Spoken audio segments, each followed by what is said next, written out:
Welcome to the Electric Rodeo, an adult toy megastore podcast about sex, pleasure, relationships, and everything in between.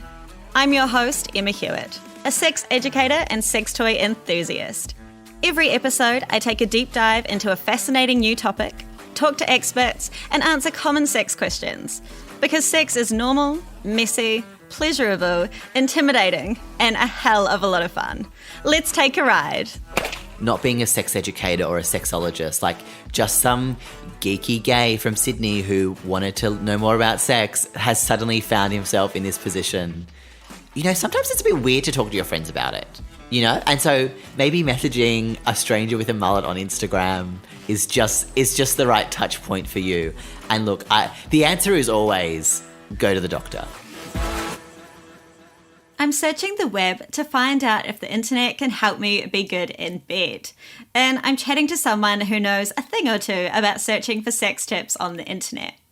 Rowdie Walden is the host of Search Engine Sex, a Spotify original podcast that I am obsessed with. With a background in media production, he entered Spotify's Sound Up initiative looking for First Nations creators and was awarded a grant for his Search Engine Sex submission. Growing up, if I wanted answers to my questions, I had to hit a library and flick through book after book to find what I needed to know. And if it was a sex question, well, Cosmo Mag obviously had your back. Although in hindsight, a lot of that advice was absolutely batshit.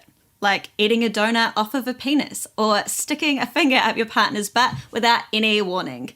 Yeah, please don't ever do that. Always ask before sticking your fingers up anyone else's butt. Then along came the internet, and with it an instant answer to every question you could ever have. Some advice is good, some is bad, and a lot of the advice online should definitely not be followed. So can the internet help us become good in bed? And how can we tell which tips are great and which ones belong in a burning trash can? In this episode, we talk about what people are searching for on the net, what makes a partner good in bed, why sex should have a halftime show with a slice of orange for energy, and we even share our worst sex stories. But we start with the internet's most searched for sex question. I think it will surprise you, but the most searched sex question of all time is how to have sex.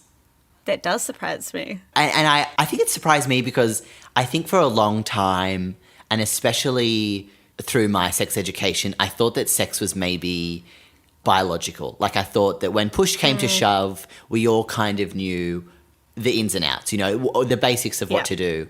And I think that might still be the case. And I think people might be using that phrase to potentially find out, you know, how to have better sex or how to have different sex. Because it's not until you have a lot of experience that you realize that you were not doing it wrong, but you could be doing it differently or other people do it different ways to you. And I think a lot of the times, like especially queer people or transgender people don't have this education about how they have sex. So maybe that plays into it as well. I think there are a few reasons why we might be searching that, I think. And what were some of the other things that came up quite a bit? Like in my mind, I assume it's like, how do I not get pregnant? How do I have anal sex? Am I on the right track or am I way off? Yeah, it was surprising how sort of like base level sex education they were. And I think that goes a lot to say maybe how uncertain we are about sex. But yeah, there were some really specific things in there, like how old do you have to be to buy condoms, how to measure a penis, which I still think is a worthy thing to know, the correct measurement of a dong. Yeah, but also the standard things like where's the G-spot, all of the things that you would expect with a few surprises. So on that note, was there anything that came up that did really surprise you? We did an interview once with Benji Ra about porn categories and like people fetishizing different sort of minorities. And they shared their experience as a trans person dating. And I think it's one of those things where you know the situation or you're aware of the situation, but without having lived experience, whether you be trans or whether you be an Asian woman or a person with different abled bodies. Yeah, it just really, maybe not surprised, but it really shocked me to hear how shit we were as humans. So do you think that the internet is actually a good place to learn about sex? There's so much information out there. Some of it is shit, some of it is good. How do we tell the difference? Like, can we trust the results that we're finding, particularly on page one? I'm a millennial, and I think maybe some academics might disagree with me, but I think the internet is the best place. It's a good landing place, isn't it, to like find out if, you know, this rash is something that I should immediately go to the doctor, or maybe you heard someone talk about a kink and you want to sort of look into it a bit more. I think it's a good base level entryway into these topics, but I don't think it's ever the answer. And we've had this conversation for years about, like porn is not a good representation of real sex. Yeah. And, if you've got a rash and you think it's herpes or you think it's HIV and you Google the rash, you're going to see the worst picture, like the worst possible cases. So I don't think it's ever a replacement for good sex education or for good sex communication, but I think it's a good comfort. If someone messaged me on a dating app and was like, I'm into XYZ, I can quickly Google it to find out instead of having to ask a friend or having to ask my parents if I was younger what it was or what it meant. And I kind of love that sort of self-driven education, whether it be on Google or whether it be like a podcast like Electric Rodeo or Search Engine Sex. Like, I think our generation, I don't know how old you are, sorry, I'm just lumping you in that you're as old as me. Our generation. I'm 31. Okay, we're the same age. I'm 29. I think this self-driven education is just a situation where we found ourselves in through conservative sex ed, and I think we're making it work. Like, the only downside, I think, is when people use porn as a sort of checkbox of sex. And I think it's the digital literacy that I think a few people might not have the greatest literacy when it comes to understanding that things on the internet aren't black and white. I think there's a grey area there, but I don't think it's that bad. I mean, I made a whole podcast on it. I'd be a shit host if I said that I thought the internet was bad, wouldn't I? So since starting Search Engine Sex, do you now get heaps of people sending you sex questions, like some random from high school you haven't spoken to in like 15 years? Like, hey, bud, I hope you're well. I've got a question for you. The DMs have been so lovely. Like, people absolutely froth on the show. Not being a sex educator or a sexologist, like just some geeky gay from Sydney who wanted to know more about sex has suddenly found himself in this position. Sometimes it's a bit weird to talk to your friends about it. You know? And so totally. Maybe messaging a stranger with a mullet on Instagram is just the right touch point for you. And look, the answer is always go to the doctor. Like, go to the doctor. Yeah. If you've had sex the night before and you think your fanny's broken, go to the doctor.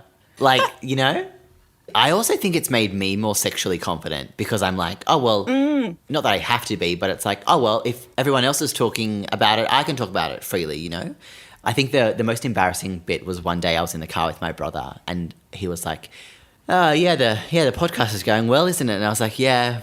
And then he was like, yeah, I had to stop listening after episode 2, though. A bit weird hearing your brother talk about wanking. That's fine. You don't have to, it's fine. Thank you for dipping your toe into the water, though. Yeah.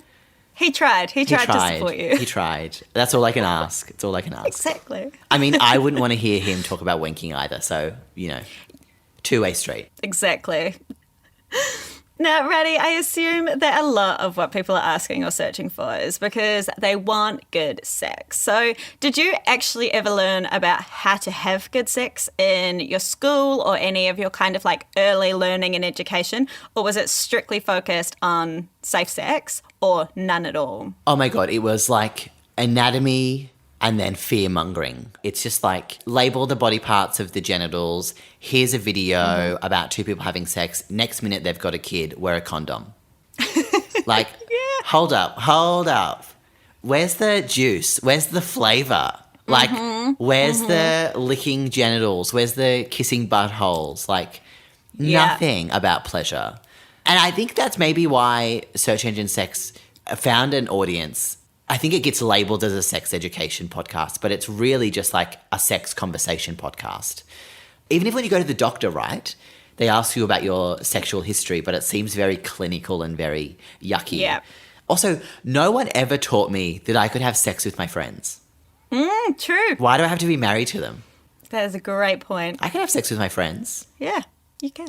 But, like, I don't think you ever stop learning about sex. And I think if your, like, first touch point with sex is about procreation and you don't want to have a child, or if it's about the things that can happen, like STIs or other things that can go wrong when you have sex, then I think it's like, it's so dumb because people are still going to have sex.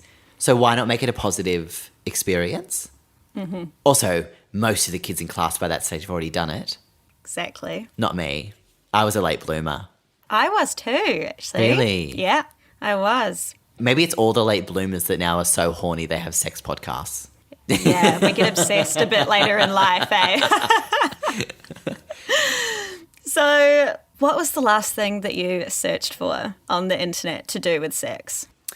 I'll show you mine if you show me yours. Let me just get up my search history. Okay. I'll tell you what it is, but I'm not telling you why. You'll just have to guess. Okay. I've got receipts as well. Oh, okay. Friday the 22nd of October. I looked up public sex places, Sydney. Whoa. I know you said don't ask, but we all obviously have to know now. So did you go to any of these spots? Well, I won't be answering that, but what I will say, Emma, is that as part of our COVID restrictions, New South Wales now does allow us to go out for picnics. So make of that what you will. You've always got to take a packed lunch when you go dogging. That's so disgusting. I didn't even go. It was for work. Oh, work. Okay. Yeah, work. Ooh. What's yours? Okay. This happened on Friday of last week. Mm-hmm. Oh, we were both Googling things last Friday. I know. What was going on Friday? Mercury was in retrograde, I think. Oh, well, there we go. So the question I had was, what are some good spreader bar sex positions? Do you know what a spreader bar? No, please educate me. Okay. A spreader bar is a bar that is usually made from metal. Mine is made from wood because my boyfriend made it for me. And it is a bar that goes between your ankles and forces them open. So there's two ankle straps which go around the outside of your ankles. And then because there's a bar between them, they're forced in an open position.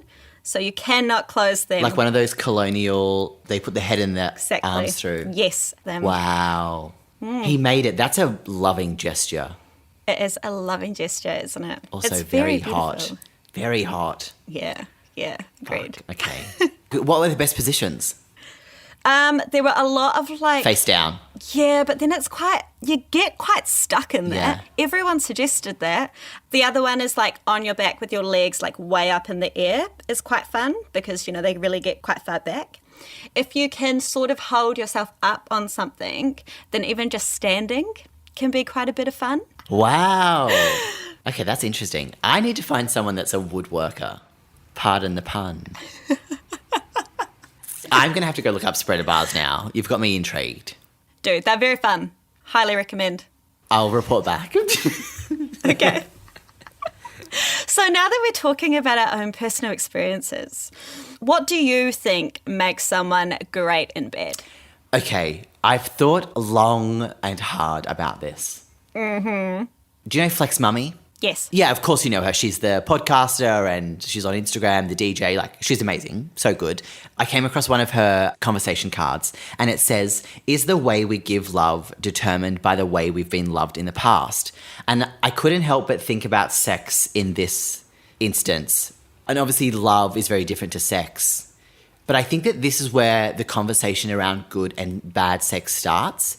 I think our perception of what's good or bad sex is maybe skewed by like our lack of communication, and so we automatically default to, oh, that was bad sex, or I don't know, maybe it's a pop culture thing where we've seen this conversation around jackhammering being labelled as bad sex, but maybe sometimes jackhammering is good sex for some people. Like, it's the labelling of good and bad that I think is skewed. Good sex comes from good communication. And I think a lot of people are off-put by communication, aren't they? Like, if you don't have that slightly awkward first conversation, then you either have to grin and bear the shit sex or leave halfway through, which feels even worse than unsatisfying sex, I think. It's never bad sex. It's just a miscommunication? So we surveyed Adult Toy Megastore customers to find out what they think constitutes great sex. So these were their top 3 things, and there were actually 2. They got exactly the same amount of votes. So it was someone who makes you feel sexy and expresses their desire for you. And the second one was chemistry and feeling comfortable with the person. So those were the first 2 equal ones. Interesting. I mean, that's very relationship-based, I feel, isn't it? Yeah, I agreed with that. Yeah, there are pre-existing emotions here with those responses. So the next one was loving sex, having fun, and being enthusiastic. And then being open-minded and trying new things was the third as well. Interesting. And communication was on the list, and it was like just in the middle. There were about 20 options, and communication was just, standard. Adult Toy Megastore customers, I've got a PSA for you. If you don't start talking to each other, I will come around there.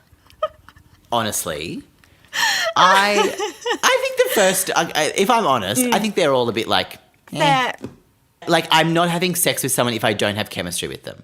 And also, you can go on a date with someone and have great chemistry, but then get in the sack, not communicate about what's going on, and be like, oh, I thought they were hot and I got along with them, but it was bad sex. Yeah. I think that feeling sexy is good because that can come up at any time, and I think that that's important. Trying new things, that's fun. I didn't think that would be at the top. Again, though, isn't that communication? Yeah, that's true. Going in and being like, hey, I'm really into piss. Yes. Do you want to try it with me? I think being open is a good mindset to go into when you go to have sex. But I just don't, maybe it's me, I just don't like surprises. No, because that's where communication comes in again. You don't want a surprise partway through. Like it needs to be set out at the beginning. We need consent. We need everyone to be enthusiastic about what's happening, and we need to know what's going to happen. And you know what? I think that might help solve our consent issue in this country is like if we talked about what we were going to do before, everyone knows going into it. And yes, we can still withdraw consent, but there are no surprises. There is nothing there that made me feel uncomfortable or made me feel unsafe. If we've talked about it before. Agreed. I think it would definitely help. I think you can make it sexy. Exactly. I think there's this idea that talking about consent or what you want to do beforehand like ruins the spontaneity. And I don't think that's true at all. I think that's super hard to be like, here's what I want, here's how I'm going to do it. Are you into that? Because if it's a yes, then it's like, yes, it's on. Like this is going to be amazing. So do you want to know what the lowest rated thing was? I do. Good stamina. Oh, whatever. No one gives a shit. It's like the size of a cock, isn't it? Like, no one cares. Yeah, exactly. And funnily enough, both those things get talked about all the time as being really important. I think it's like we did an episode on it, and I think that only straight men care about the size of their cock. Yeah. Like, unless you've like, I think there obviously like in every data set there are outliers, and there are some people that prefer really big cocks, but in general, I don't think it matters. Stamina, my ideal sex situation, if you don't mind me talking about it, Go Emma, for it. like a midway break. I want like a halftime show. Conversation, foreplay, first course, midway halftime show. And that could be anything. That could be a conversation. That could be watching something. Orange slice. What's that New Zealand delicious treat with the hard lollies in it? Lolly cake. I'm just playing to the audience. Bit of orange, a bit of lolly cake. We do love lolly cake. And then go again. Yeah. That would be my ideal. That sounds perfect. Absorb it. Let it in. And you've got to have time to put the spreader on. Well, of course. You could do that in the break. It's not always easy. Tricky. Fiddly. Now, we have talked a little bit about bad sex already. I also asked our listeners to send us their worst sex stories. I've got 3 absolute favourites here. So in the first one, A guy could only orgasm if he hummed, and he hummed Sandstorm by Darude. I mean, sir, any other song and I would have been okay, but not Sandstorm. Can you imagine? Why is it always Sandstorm? So the next one was quite similar. So my ex was on top, he turned the light off, and he sang with no expression as he thrusted. See, look, again, if that's his kink, if he had said that up front to me, I'd be like, oh, sure, that's fun. Yeah. Is that bad sex? I don't know. I think that's entertaining. I would laugh so much and I would love it. It would be one of my favourite memories, I think, if that happened. Yeah. Yeah, I honestly can't think of a time. Like, I've definitely walked away from sex being like, I should have just had a wank, or I wasn't a good partner in that situation, or that was unsatisfying. But I don't think I've ever walked away going, they're bad at sex. Like, I think that's a giant fucking label to put on someone. People have probably said it about me, but... Rowdie, I highly doubt that. So this is my absolute favourite one, and I am giving a little content warning. So it's not graphic, but it is gross. Okay, I'm all ears. Okay. I was giving him head, and there was a fingernail in his foreskin, and I cried. No, we need more details. How did it get in there? Whose fingernail? Was it a fingernail clipping? Was it a press-on nail? How big was it? Whose nail was it? There's so much more to the story, and we need the answers. We need to have them on as a guest. Would you not feel it in there as the person with the penis? Is that A fingernail thing? clipping is sharp. Yeah. Wait, there's so much to talk about here. Hold on. And did she discover it with her mouth, or when she pulled it? Like, you know what I mean? Like, yeah, I know what you mean. Did she pull it off her tongue like a pube? Oh. Yeah, we need to know. If you're them, DM me. What's your worst story? The first time I ever had sex, the person that I was having sex with, he was on acid and he was seeing gargoyles in the bed with us. Now, that's your own fault. You chose that life. You chose that. Wow, what an entertaining virginity story, though. Thank you. I don't think I have any, someone once vomited in my mouth, but that's a story for another day. Oh, God. And I swallowed it. No, you did not. Yeah, I had to. It's a long story, but it was out of politeness I had to swallow it. I don't think that that's true. I can't imagine any situation where you definitely have to swallow it. Yep, I can. There were a few vomit stories in the list. Yeah. Yeah. Is that because people are, having sex at the wrong time? Like, the best piece of sex advice that I've ever gotten was to have sex in the morning. Why would you not want to start your day off with a good thing, you know? Yeah. And so if you've gone out, you're a bit drunk, it's late at night, you've all had this long day to finally end up in bed together, that sex is not going to be good. You're both tired, all you want to do is go to bed. Yeah. Whereas in the morning, you're ready to rock. Everyone's ready to rock in the morning. Wake up an hour earlier or 2 hours earlier. Get your rocks off. Go have a good day. It sounds good when you say it like that. I hate the mornings. Why? Just the Are you general not a morning person? thing. No, I don't Yeah. have time. I don't have time for the morning, you know? But imagine if you started your day with sex. You'd become a morning person Yeah. very quickly. Maybe I'll try it. Maybe that's my homework for the week. Report back. I will. I'll let you know. Now, on the topic of bad sex. Yes. What is the worst sex advice you have ever come across? So it could be that someone's told this to you, or that you've read it online or wherever. Yeah, so this comes from a friend of mine that went to an all-girls Catholic school. And just a trigger warning about rape and sexual assault, she got told in school that if someone was trying to sexually assault them, all they had to do was put their hand out and sing, "Stop, you're raping me, get your hands away from me," and that would stop them. No. I can't believe that. That was their advice. That's actually dangerous advice, right? Yeah, it's so dangerous and also like so uneducated for anyone to give that advice to anyone ever, no matter what their age. Okay, I feel like we should end it on a positive note. So let's do a little quick fire round. What are your 3 favourite sex tips? The best of the best. The best of the best. Number 1, have sex in the morning, not at nighttime. Number 2, massages are the best foreplay. You get to know their body and what they like, what they find arousing, and they get in the mood because you've touched them. And number 3 would be communication.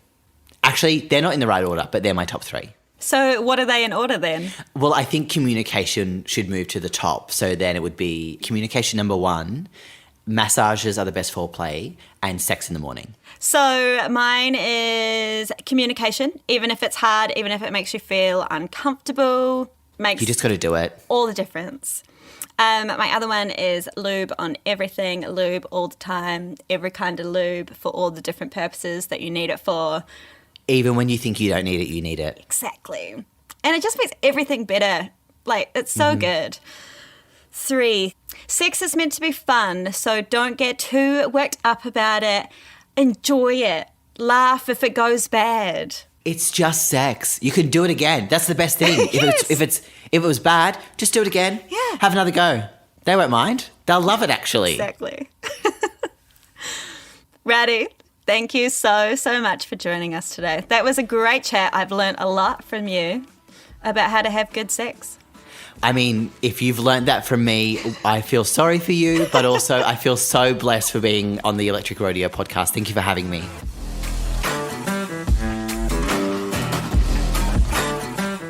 You've been listening to the Electric Rodeo podcast for Adult Toy Megastore, produced by Sound Cartel. Follow Electric Rodeo free on Apple Podcasts, Google Podcasts, Spotify, or wherever you get your podcasts. And for more sex and relationships explained, follow @Electric Rodeo Podcast on Instagram.